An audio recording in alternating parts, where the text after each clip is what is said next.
ways of funding schools also have historically disenfranchised certain populations.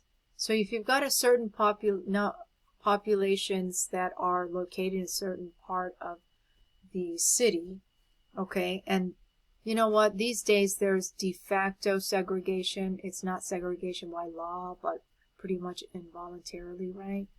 And there are some cities, Austin is one of them in particular, that actually relocated the African Americans in Austin a long time ago in their history, the history within the city, in the east part of Austin. That is why the east part of Austin is the way it is today, because historically, the African Americans were actually moved to that location to segregate them from the rest of Austin.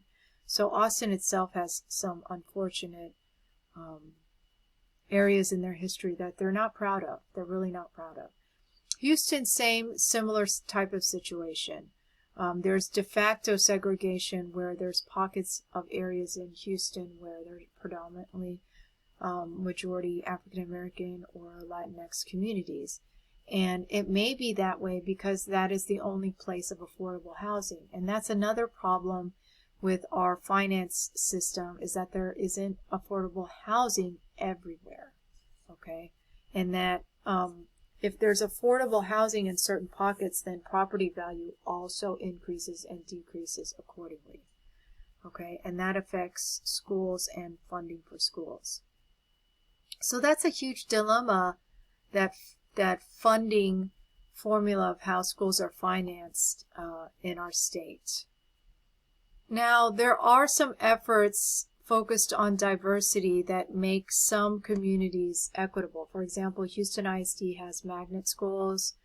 They have some schools that have enrichment programs, some schools that are focused on certain types of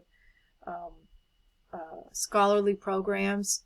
Okay, so there's like a Spanish immersion, there's Chinese immersion, there's some technology-based schools, there is DeBakey High School Health Professions, all these different high schools and schools in general that will bring other populations into the district in order to have a really diverse population within the school. And that's one type of effort that is being implemented in order to diversify schools that are in that de facto segregation type of situation. Redistricting is another form of something that can equalize funding, but it also can disenfranchise more populations that way. It just depends on how redistricting movements are made by local governments, okay? And that's usually done by local governments and districts. Cypher ISD is always rezoning, okay, rezoning the district. School choice is something that's noted that some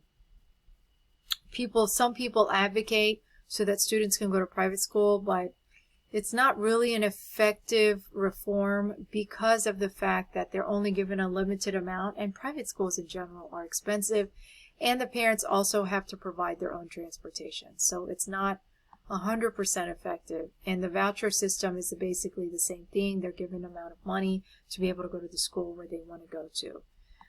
These systems, voucher and school choice, to be honest with you, it only really primarily benefits those of the middle or upper class, because they are given extra funds to be able to go to the private schools that they want to go to. In other words, it's like a discount for them.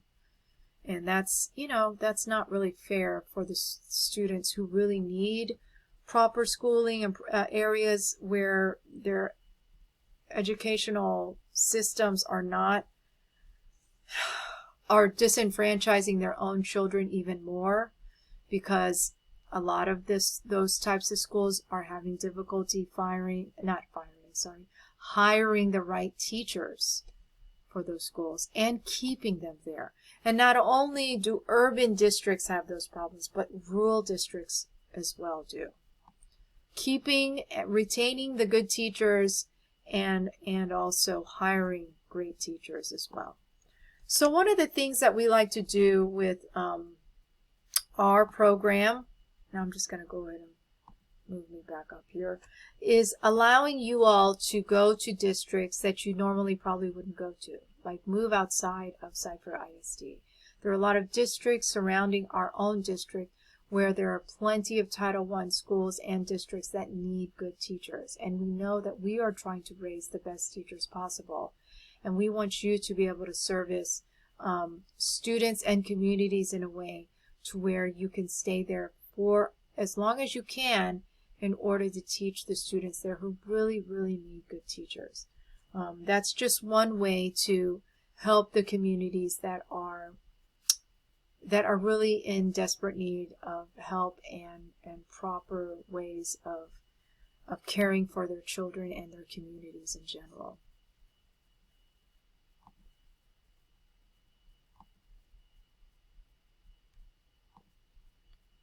Okay, so I am going to stop here. We basically have gone through the majority of the chapter. I will leave the chapter to you to read on your own and watch the videos as well, and also go through whatever check for understandings that I have assigned you to do. So if you have any questions concerning this lecture, I do want you to participate in the discussion board on the lecture itself, and hopefully you've retained some really good information about Texas, because the information about Texas and the financing of Texas schools will be on the test. I'm just letting you know. And that's all.